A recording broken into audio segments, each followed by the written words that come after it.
Hello world, this is Shannon Thompson, I hope one of your favorite makeup artists.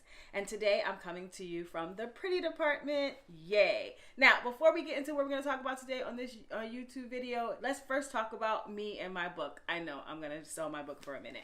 So, if you haven't gotten my book, Makeup is Just Color Dirt, I know, clever name, right? You should go ahead and pick it up. It's available everywhere books are sold and Amazon.com. Pick it up and learn all this information and so much more. Step-by-step tutorials are in this book. You can even have the book up and just look at it and practice at the same time. Also, follow my Instagram page, which is Makeup Thompson. Thompson is Thompson. Look at that. It's even singy-songy. And since you're on YouTube, just click the subscribe channel. It's right there, right at the bottom. So you can learn all this information and so much more. I even have step-by-step makeup tutorials on it. So that's all the information. That's my 16-second plug. So let's get into the pretty department and the professional series. Today we're talking about money again. That's right, but we're going to talk about non-union money. All right, so if you're not a part of the Makeup Artist Union, don't fret. Some people are never a part of the Makeup Artist Union. That does not mean that you cannot get paid and you cannot work professionally in this industry. So if you want to work in TV and film, all right, and you are maybe thinking about getting into the union or never thinking about getting into the union, you will be a part of what we call non-union makeup artists, all right? All right. So non-union, you are negotiating your own rate. You are still a freelancer, okay, all right? So you're in the freelancer bracket, but it's a little bit more wiggle room or complicated. What I mean by that is that you can work on TV and film, but the rate is not going to be a guaranteed rate. They're normally going to either ask you what your rate is, or you're going to tell them what your rate is, or they'll tell you what the rate is that they have to be able to pay you. So here's a prime example, okay? So you are working on an independent film, it is non-union, and they're saying, hey, this is what we're paying the makeup artist. We're paying them $30 an hour, okay? All right? Which is super, super high. Or they may pay you $150 a day. Not a day, not a date. Even though it does sometimes feel like you're on a date, but you're at work. So, they'll say it's $150 a day. $150 a day is a 12-hour day. Keep that in mind, all right? Starting. So that roughly breaks down to sometimes like $8 or $9 an hour, just depend on it, all right? As well, depending on the job or so forth and so on. So keep in mind that, they're telling you what that rate is. You can sometimes negotiate and say, all right, $150 a day is, a lower rate. I normally charge, $250 a day. Sometimes they'll say, hey, yeah, okay, we can maybe come up to $200 a day, maybe not $250, or they may say, no, our rate is $150, that's all that we have, and this particular thing, you have to be the judge on whether you want to do the job or you don't want to do the job for those things. So sometimes they ask you what your rate is, and sometimes they're going to tell you this is the amount of money we have in order for you to do it, and this is the amount of days that we have for you to do that as well. So non-union, again, the rate isn't they're also not majorly high rates as well. Again, you're trying to get your feet wet, understand how the union works. Understand how the film industry works. Understand how to make money, build a team. Because sometimes you start off as a department head in non-union if you're working in film because you're the only makeup artist. So if you're the only makeup artist on the set, then by default you are the department head, or it's you and one other makeup artist. So you are the department head in the key, even though you may not have a lot of experience in the film industry, but because there are only two people on the film, the way that the titles work is department head and key. That's just the professional titles that you go underneath.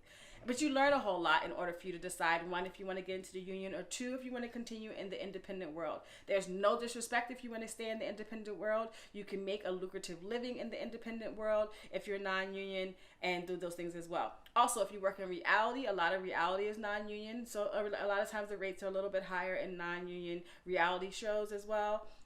If you work in commercial, not all commercials are union. If you work in special event, like corporate events, okay? So if you're doing corporate commercials, majority of the time they're non-union.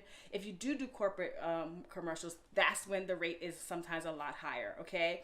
So normally when you're doing corporate things, the rate sometimes is between $500 to $850 a day, exactly right. And you normally don't work a 12-hour day. You normally work between an 8 and a 10-hour day if you're doing corporate things. And the reason why is because you're going to somebody's actual real job. And normally people that are not in our industry work between 8 hours a day, okay? So sometimes it's a little bit shorter. Sometimes it's 10 hours because they give you time to set up and time to also pack your things as well, so you can get those as well. So in those 8 hours, they can use that time accordingly and effectively.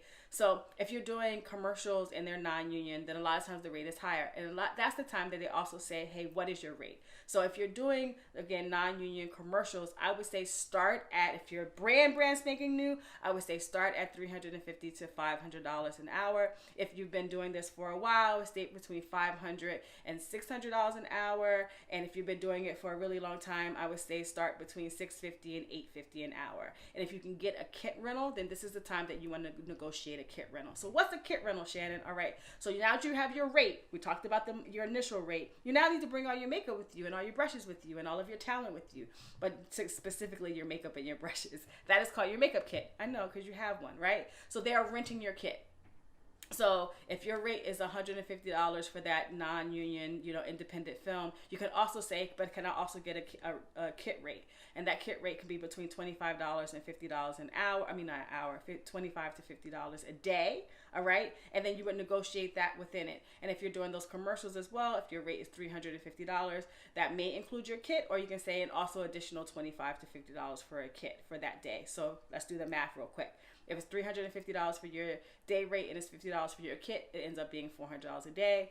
If you are doing $150 for that independent low film, and then they're saying, okay, and we also can pay you $25 a day for your kit rental, then now it's $175 a day. All right. So that's a way for you to be able to supplement some of your money.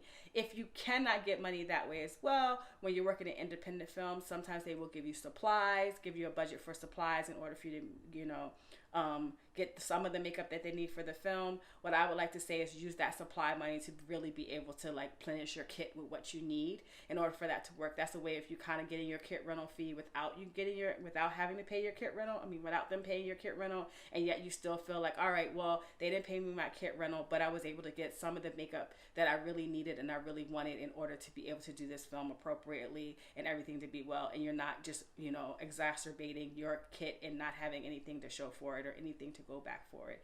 I also would suggest for independent film, when you're getting paid, if there's something specific that an actor wants or something that's specific that's for that film, let's say an effect that you have to do, or the actor is allergic to most of the makeup that you have in your kit, you can sometimes go to the producers and you can say, hey, I know that you don't have a lot of wiggle room for makeup. I know that you're not paying me a kit fee, but this particular actor is allergic to this things, or I need this particular blood, or whatever it is. Can production pay for it in order for that to happen? And 99.9% of the time, they say yes to that, because it's order for them to make their project look amazing, in order for you to create the project that they want to look amazing. So that's another way for you to kind of get paid without getting paid and getting the supplies you need in order for you to do the job you want. And you don't have to give them the makeup when you're done. They really don't want it, because they can't use it, and majority of the time it's been used for your project, unless they ask for it back. And if they ask for it back, then for all intents and purposes, give them used makeup back if that's what they want. So non-union jobs, it just depends on where you're at. The rate is a lot lower. You negotiate a lot more of what you want. There, a lot of times they will tell you what the rate is. You can decide if you want to do it or if you don't want to do it. Another rule of thumb with getting paid for non-union jobs, specifically for lower budget films and independent projects, is sometimes you're saying, okay, well, Shannon, you know what, $200 a day is not a lot of money. I'm not sure if I can do that or not for a 12 or 13-hour day. But if you're going to work for 60 days straight, $200 a day is $1,000 a week. $1,000 a week. No, it's $800. Yeah, it's $1,000 a week. Sorry, I'm not doing my own math. If you're working 5 days a week, 2 times 5 is 10, so that's $1,000 a week. If you're working for, for an entire month, then that's $4,000. If you're working for 2 months straight, that's, $8,000. $8,000 in 2 months, not including a kit, isn't horrible money. All right. If you look at it that way. So sometimes if the days outweigh the pay, it ends up evening itself out. But again, you're the person that has to make that decision to decide if it's something that you want to do. And also speak up. Just because they told you that doesn't mean that's something that you have to take. And sometimes every job isn't for every person.